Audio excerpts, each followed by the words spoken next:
In Tech Matters, the small drone registration rule.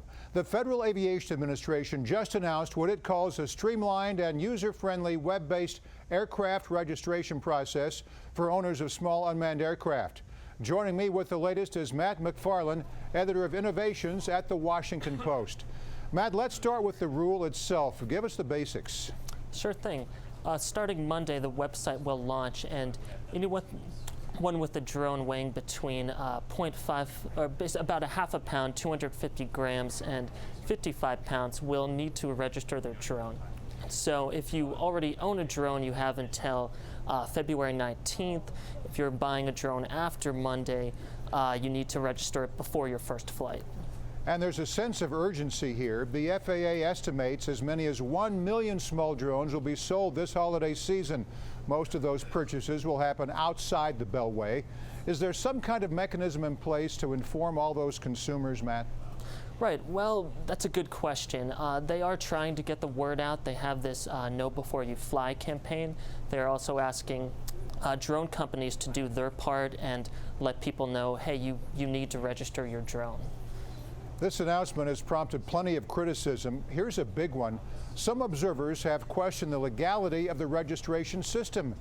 Eli Dorado, director of the Technology Policy Program at George Mason's Mercatus Center, believes the rule would be overturned if challenged in court, given how the government rushed the rulemaking process, meaning less chance for public comments. Now, Matt, is that a fair critique? Right. Well, we have known that drones are coming for quite some time. This isn't something that, just appeared out of nowhere. Companies have been developing drones. We've seen this technology evolving. So, yeah, I think it is a fair complaint, but we haven't seen anyone step up yet and say, hey, we're going to challenge this. The $5 fee is also a point of contention. Tell us more about that. Right. The government set up a task force to issue recommendations for how to handle this process. They suggested a free process so that there wouldn't be a deterrent to registration. However, the FAA says under its statutes, it is required to charge a fee for registration. Well, the FAA, as we know, is really between a rock and a hard place here. They want to make U.S. airspace safer, but 1 million drones represents a huge challenge. The small drone registration rule is the first step. What do you think would be next? Yeah, there just needs to be a lot of education and just development in this space.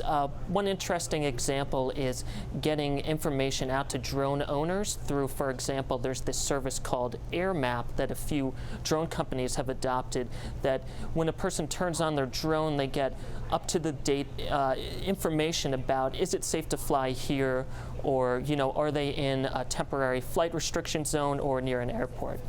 The genie is already out of the bottle, I'm afraid, and if not now, it's going to happen very soon.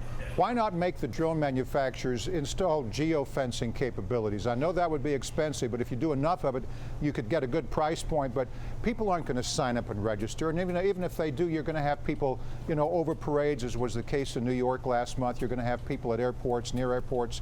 What about geofencing? Is that even feasible? Right, yeah, so geofencing is good in the idea. There are some limitations.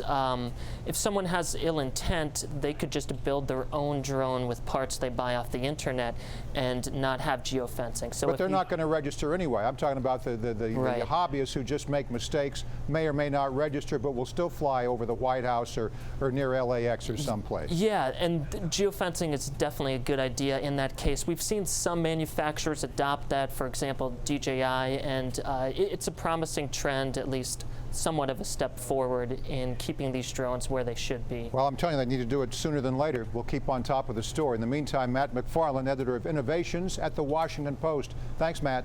Thank you.